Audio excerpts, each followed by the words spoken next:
A gente vai agora fazer um aprofundamento nessa nossa compreensão, porque eu venho falando aqui nesse vídeo que a família é essa instituição que oferece sustento para a vida em sociedade, mas que anterior à família nós temos o casamento.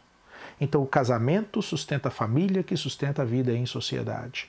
A corrupção do casamento significa a corrupção do restante dessas instituições.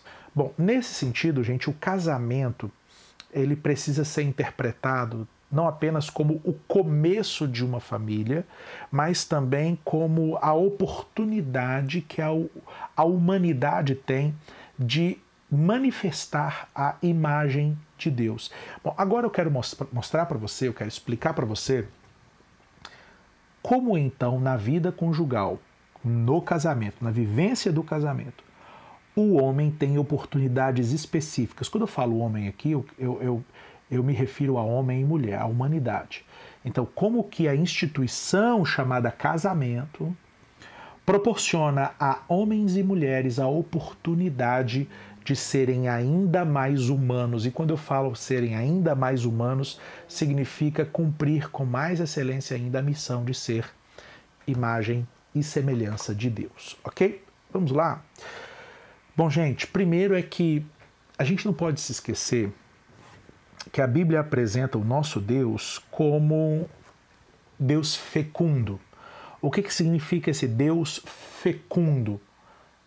A partir de Deus, a vida emana. Deus é aquele que compartilha, que doa da vida que ele mesmo carrega. Então ele tem vida nele mesmo e ele, ao criar outros seres vivos, ele compartilha uma pequena porção disso que ele carrega nele mesmo, que é a vida. Bom, quando a gente diz que Deus criou o casal, criou o casamento, e o casamento é o ambiente ideal para que os homens e mulheres se multipliquem, o que a gente está querendo dizer? A gente está querendo dizer que no momento em que, a partir da relação de um homem com uma mulher, a vida surge, a gente diz então que o casamento está mais uma vez sendo o ambiente onde o homem vai carregar plenamente, o homem e a mulher carregarão plenamente a imagem de Deus. Então, por exemplo, Deus doa a vida. No casamento, homem e mulher no seu encontro íntimo compartilham vida com outro ser que é gerado daquela relação. É claro, gente, vamos lá, é claro que Deus carrega a vida nele mesmo, a vida que ele mesmo sustenta. O homem e a mulher não carregam a vida que eles mesmos sustentam, mas a vida que Deus sustenta deles. Então Deus está sustentando vida num homem e numa mulher que se encontrarão intimamente no ambiente conjugal e que dessa intimidade conjugal Deus vai fazer gerar mais vida. Então, do mesmo jeito que Deus é fecundo, no casamento, a humanidade tem essa oportunidade de expressar essa fecundidade, ser um instrumento de Deus para que novas vidas surjam, ok? É claro, gente, que eu estou falando aqui numa perspectiva cristã. Talvez uma pessoa que não seja cristã diria, mas o homem não precisa, um homem e uma mulher não precisam do ambiente conjugal para gerar vida. Sim, é verdade. Entretanto, a intimidade sexual foi planejada para ser vivida, experienciada, desfrutada dentro de um ambiente moralmente, afetivamente e fisicamente seguro. E esse ambiente se chama casamento. Então Deus planejou o sexo, a intimidade sexual, para ser vivida dentro de um ambiente seguro do ponto de vista físico, do ponto de vista moral e do ponto de vista afetivo. E o nome desse ambiente é casamento. Ok? Bom, mas isso é um assunto para um encontro, para uma aula subsequente, tá? Para uma aula seguinte. Depois o que a gente tem aqui?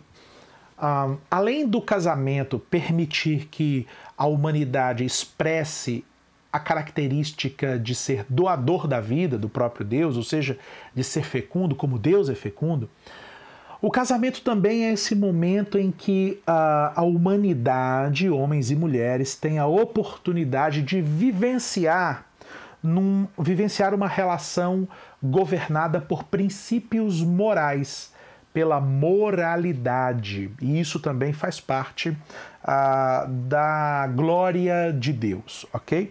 Então, olha só, Deus é um ser moral e Deus age com base em princípios morais. O que isso significa? Quando eu digo que Deus é moral, olha aqui para mim. Quando eu digo, aliás, deixa eu até fazer um destaque nessa frase aqui, ó. Deus é um ser moral. O que significa a gente dizer que Deus é um ser moral? Significa a gente dizer, gente, que algumas coisas Deus definiu como certas e outras coisas como coisas, vamos chamar assim, erradas.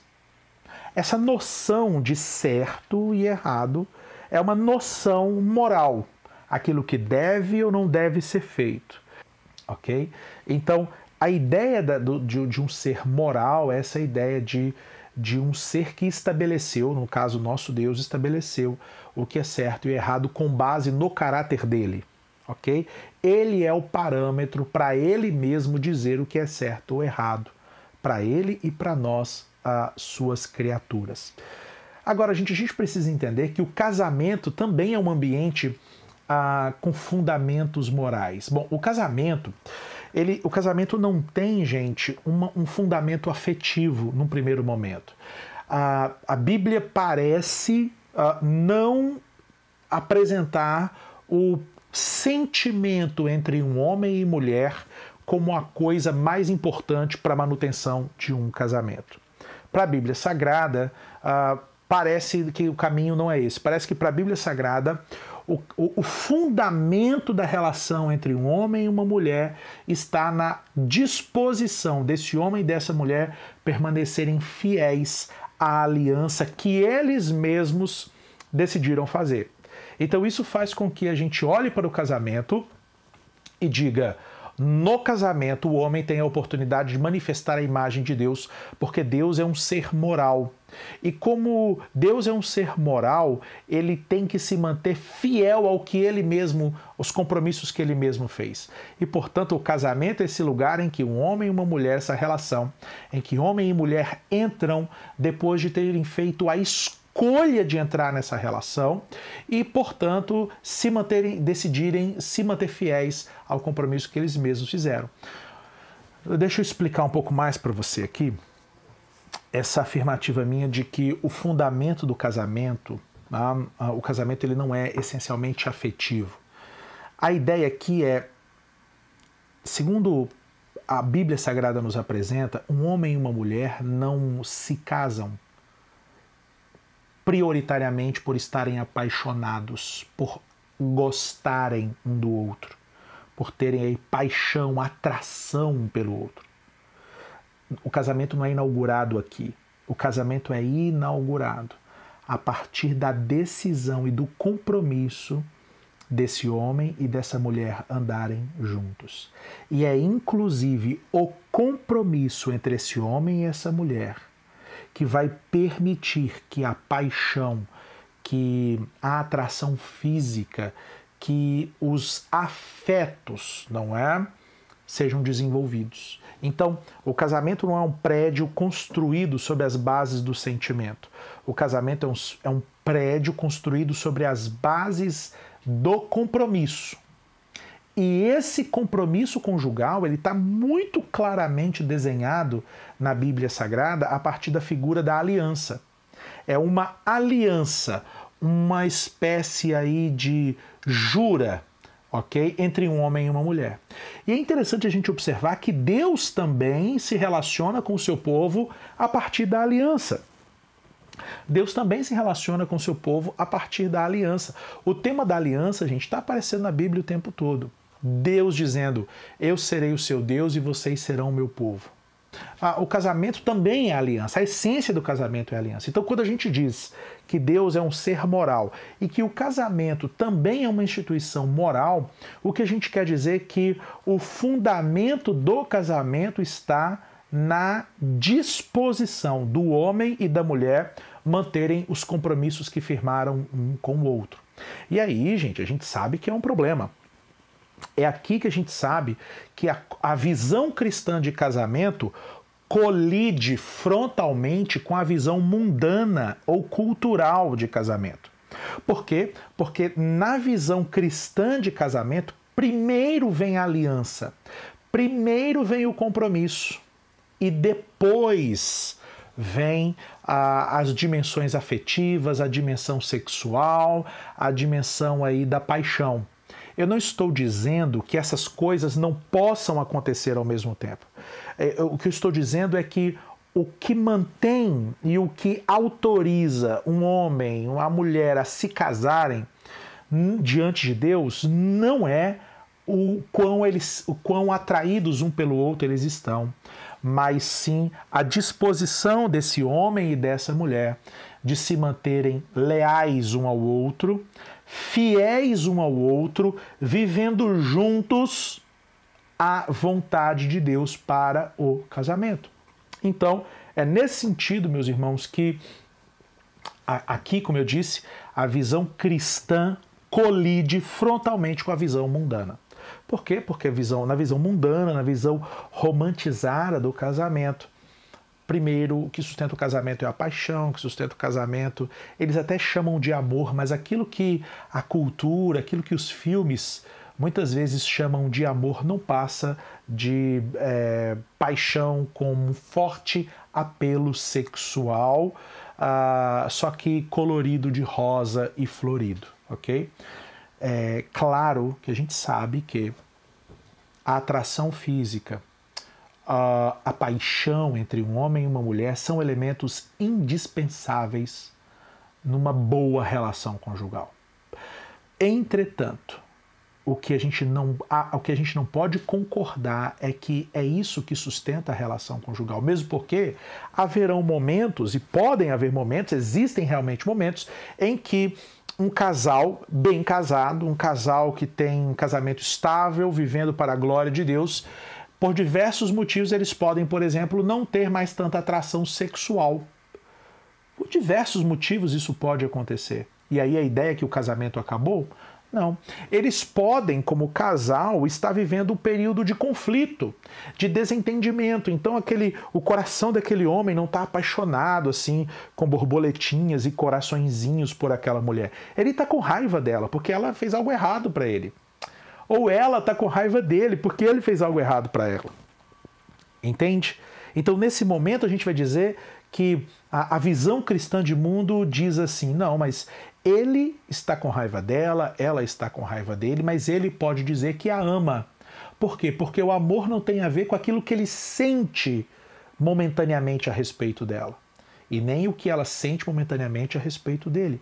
O amor tem a ver com a disposição, a decisão do coração dele em servi-la, em se doar em favor da vida dela e permanecer assim até que a morte o separe. E também dela em relação a ele. Então, o homem pode estar com muita raiva da mulher, da sua esposa muito decepcionada com o seu marido, e ainda assim a gente dizer que eles estão vivendo a aliança. Porque a aliança não se sustenta no sentimento, se sustenta no compromisso. E é claro que é a partir do compromisso que a gente espera que os conflitos sejam resolvidos, que o distanciamento emocional seja eliminado, que as feridas emocionais sejam tratadas e que realmente aquele casal, com base no compromisso moral de ser fiel e permanecer casado, que eles possam edificar realmente uma relação agradável, uma relação gostosa do ponto de vista físico, do ponto de vista afetivo. Ok? Então perceba, para nós cristãos, eu sei que esse ponto aqui se estendeu bastante, não é? Já passei aqui da minha programação, em termos do meu planejamento em termos de tempo, mas isso é importante para que você compreenda bem como que nós cristãos, a partir da Bíblia Sagrada, é claro, como que nós cristãos lidamos com essas dificuldades de encontrar o equilíbrio entre a dimensão afetiva, romântica das relações conjugais e a dimensão moral das relações conjugais. Então perceba, Deus não se apaixonou por Israel, ok, gente? Deus não se apaixonou, ele não foi assim, meu coração, eu fui tomado de um amor, foi amor à primeira vista nesse sentido. Não, Deus decidiu amar Israel. Ele não sentiu amor por Israel, ele não sentiu amor por mim e por você. Ele decidiu nos amar, ok? E ele só se regozija em nós porque ele decidiu que nos amaria. É o compromisso de amor que abre espaço para o deleite afetivo, para o desfrute afetivo. A gente só gosta, na verdade, daquilo que a gente ama de verdade. A gente só se apaixona de verdade por alguém de verdade depois que a gente decide amar incondicionalmente aquele alguém. Até mesmo na hora que aquele alguém faz raiva pra gente, tá bom? Bom, vamos lá? Vamos seguir aqui. Bom, nesse sentido, vamos recuperar aqui. Deixa eu recuperar aqui, deixa eu explicar para você. Nós estamos falando sobre o casamento como uma oportunidade de viver como imagem de Deus. Agora a gente tem mais uma afirmativa. Afirmativa de que Deus é doador. Deus é doador. Perceba, gente, perceba. Todo movimento que Deus faz é um movimento de doação. É um movimento de doação. Quando a Bíblia fala, gente, por exemplo, quando João diz, né, que Deus é amor, o que João está dizendo a respeito de Deus? Que Deus é um sentimento? Deus é um coraçãozinho vermelhinho? Não, gente. João está dizendo que a ideia de amor ali tem a ver com a ideia de doar-se, de sacrificar-se em favor do outro, em prol do outro, de entregar-se, de dar-se por outro e para o outro. Deus é assim. Então perceba, por que Deus criou a humanidade? Porque ele precisava da humanidade? Claro que não. Ele se doou pela humanidade. Por que Deus enviou o Filho dele para morrer pelos homens? Porque ele precisava disso? Jesus precisava disso? Não. Ele amou e quis sacrificar-se em favor dos homens, os homens e mulheres que ele escolheu amar. Nesse sentido, no casamento existe também esse espaço para a autodoação. E aí, no casamento, o homem e a mulher estão se doando mutuamente um ao outro.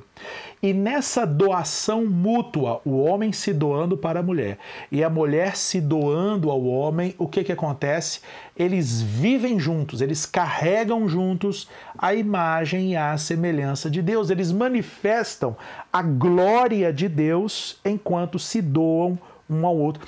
E eu não estou falando aqui, gente, se doar a partir daquela linguagem erótica de que está se relacionar sexualmente é doar-se ou dar-se um ao outro. Faz parte também do que eu estou dizendo aqui a linguagem erótica. Quando homem e mulher se doam um ao outro na cama, no leito conjugal, o que eles estão fazendo? Eles estão servindo um ao outro também. É claro que é um serviço prazeroso, né? Espera-se que seja prazeroso tanto para o homem quanto para a mulher. Mas eu não estou falando só disso, eu estou falando do dar-se e do doar-se um ao outro de diversas formas. Aliás, a própria maneira como Paulo expressa isso na carta aos Efésios, não é? Olha que interessante, eu quero até que você consulte esse texto aqui de Efésios capítulo 5, porque nesse texto de Efésios capítulo 5, o apóstolo Paulo constrói um entendimento muito interessante de como se processam aí as relações familiares debaixo do governo e do enchimento do Espírito Santo. Vamos olhar isso aqui com cuidado, né? Enquanto passa o avião aqui, enquanto passa o avião lá fora, mas vamos analisar isso aqui com cuidado. Olha só, eu quero que você analise, eu quero que você perceba esse texto aí de Efésios capítulo 5, nós vamos a partir do versículo 21. Efésios capítulo 5, nós vamos aqui a partir do 21, ok? Eu quero que você pense comigo esse texto a partir da lógica predominante nos discursos sobre casamento e felicidade conjugal nos nossos dias. Basicamente, a expectativa de um homem é que aquela mulher o faça feliz, ou a expectativa daquela mulher é que o seu homem a faça feliz, não é? Bom, mas aí a gente tem o contrário. A gente não tem o ideal cristão de casamento como um local em que eu vou prioritariamente me satisfazer, mas um local onde eu vou prioritariamente me doar ao outro. E eu também não estou dizendo que você vai se doar ao outro e vai fazer o outro feliz. Porque fazer o outro feliz é uma tarefa muito pesada, é muito desafiador. Bom, então vamos devagar, vamos por partes. Olha o que diz aqui, então, como eu disse, a ideia de doação. Como Deus se doa, ele nos dá a oportunidade de viver a natureza doadora dele dentro do casamento. Efésios 5, 21, ele diz, sujeitem-se uns aos outros no temor de Cristo. O que é isso, gente? Esse sujeitar-se no temor de Cristo? Ter o outro como prioridade. Se sujeitar ao outro, estar ali a serviço do outro, defendendo os interesses do outro. O que é isso? Doação. Escolha doar-se pelo outro. Bom, aí a partir do verso 22, ele começa a fazer uma descrição. Então aqui, por exemplo, no versículo 22, ele diz, esposas, que cada uma de vocês se sujeita ao seu próprio marido como ao Senhor. Então, no verso 22, as esposas devem se sujeitar. Então, ele está explicando aqui como que a mulher se sujeita, se doa ao marido, se sujeitando a ele. Verso 25, olha que interessante, porque, olha aí, homens, não ficou apenas com as esposas. Aliás, eu estou anotando aqui os versículos, não é? Agora sim, ó. Verso 22, as esposas, ok, gente, ó. Verso 22, as esposas. Verso 25 agora, os maridos. Olha o que ele diz. Maridos, que cada um de vocês ame a sua esposa, como também Cristo amou a igreja e se entregou por ela. Ok? Então, por isso que aqui ele diz lá no verso 28, assim também o próprio marido deve amar a sua esposa como o homem o próprio corpo. Quem ama a esposa ama a si mesmo. E aqui ele vai dizendo, não é? Ele vai falando do homem para que você ama o corpo, então você ama, você cuida, você alimenta. Aqui, gente, verso 25, na verdade, até o versículo... verso 25 até o verso 30. Nós temos aqui os maridos sendo instruídos a se sujeitar à esposa, a se doar pela esposa. Só que o texto continua, gente, a partir do capítulo 6. Lá no capítulo 6, ok? Capítulo 6 de Efésios, verso 1. Agora, quem é que tem que se sujeitar? Os filhos. Os filhos devem se sujeitar aos pais. Está aí. Filhos, obedeçam aos seus pais no Senhor. Olha que coisa interessante. Depois, gente, capítulo 6, verso 4. Olha aqui. Capítulo 6, vamos funcionar aqui. Capítulo 6, verso 4. Os pais, olha que interessante. E vocês, pais, não provoquem os seus filhos a ira, mas tratem de criá-los na admoestação e na disciplina e admoestação do Senhor. Então, no verso 4, os pais devem se sujeitar aos filhos. Os pais se sujeitarem aos filhos? Porque criar os filhos no temor do Senhor é uma forma que os pais têm de se doarem pelos filhos. A questão aqui é, primeiro, gente, a linguagem da doação. O que Paulo quer aqui é que todos nós nos doemos uns pelos outros, que a gente venha se doar uns em favor dos outros. Olha o capítulo 6, ok? Vou fazer essa anotação aqui. Capítulo 6, verso 5. Ok, gente? Capítulo 6, vou fazer aqui uma coluna para dividir. Capítulo 6, verso 5. Quanto a vocês, servos. Então agora ele está falando dos servos. As casas naquela época tinham realmente empregados, tinham os seus escravos ou seus servos, ok? Vocês, servos, obedeçam aos seus senhores. Então o servo, muito especificamente aqui o servo cristão, não é? Ele se submete, ele se doa pelo seu senhor. Depois, gente, 6:9, ok? Capítulo 6, verso 9. Ele diz aqui, olha, pasme você, os seus senhores. Ele diz, olha, e vocês, senhores, façam o mesmo com os servos, deixando as ameaças, sabendo que o Senhor, tanto dele como de vocês, está nos céus e que ele não trata pessoas com parcialidade. Bom, gente, vamos recuperar aqui o entendimento. Olha só, percebam. Esposas, ok? Maridos, filhos, pais, servos e senhores. Vocês sabem o que isso daqui representa para o mundo de Paulo? Para o contexto sociocultural daquela época? Você sabe o que Paulo está desenhando aqui? Paulo está desenhando, gente, nada mais, nada menos que uma família. É isso que Paulo está desenhando.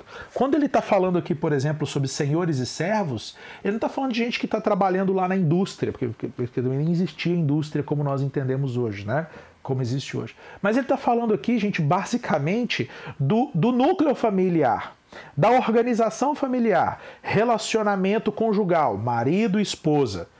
Doem-se, entreguem-se um pelo outro. Ele está falando agora ele vai extrapolar esse elemento do núcleo conjugal e vai agora falar sobre a relação familiar entre pais e filhos. Filhos, obedeçam seus pais. Pais, não provoquem os seus filhos, mas eduquem-os no caminho do Senhor. Ou seja, uma forma de servir, uma forma de se doar. Filhos se doam pelos pais obedecendo. Pais se doam pelos filhos, educando-os no temor do Senhor. Servos, escravos da casa. Gente, essa compreensão do servo e do escravo aqui tem que ser mais amplificada, tá? O escravo aqui ele não é necessariamente como o escravo era na época da escravidão, por exemplo, no Brasil. Mas ele era um servo, tá bom? Pense nisso. Servo ou funcionário da casa. Você tem que se doar pelo seu senhor. Ok? Você tem que se doar, você tem que amá-lo. Bom, senhores, donos, patrões, vocês precisam amar os seus servos. Perceba, gente, isso aqui eu acho interessantíssimo, porque o que Paulo está dizendo aqui é que essa linguagem da autodoação, ela extrapola, ela é muito mais importante do que qualquer outra modalidade relacional que nós tenhamos. Então, um servo cristão, no seu relacionamento com o seu senhor, com o seu patrão, ele antes de ser servo, ele é um cristão e, portanto, ele tem que se doar ao seu patrão. O seu patrão, o patrão, antes de ser patrão, ele é cristão. Então, como cristão, ele tem que se doar, nem que seja ao seu servo. Então, percebam, meus irmãos, a maneira como o texto bíblico trata, a maneira como o texto bíblico apresenta essa dinâmica das relações familiares, muito especificamente o casamento, como esse ambiente em que o homem vive com mais intensidade ainda, enquanto imagem e semelhança de Deus. Isso você não encontra em outros lugares. É por isso que, olha, pessoal, não espere encontrar em outro lugar, em outra narrativa religiosa, em outro livro sagrado, a mesma abordagem a respeito das relações familiares que você encontra dentro da Bíblia Sagrada. Eu entendo porque que algumas pessoas decidem simplesmente fechar os olhos para a Bíblia Sagrada no que se refere à maneira como ser casado, como ser pai, como ser mãe, como ser família. Por quê?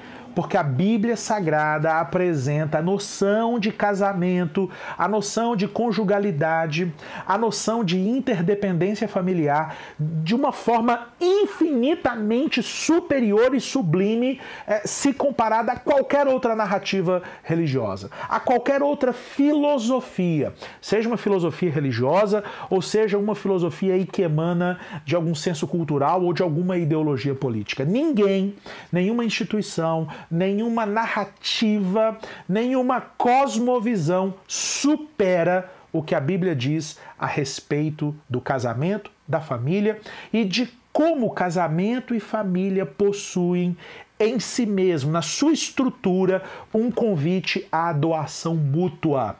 Por quê? Porque é no ambiente do casamento e da família que a gente tem as maiores oportunidades de se expressar na nossa vocação humana de sermos imagem e semelhança de Deus. Imagem e semelhança de Deus. Ufa! Desafiador? Desafiador para você? É desafiador para mim.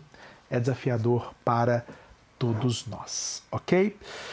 Bom, vamos fazer o seguinte.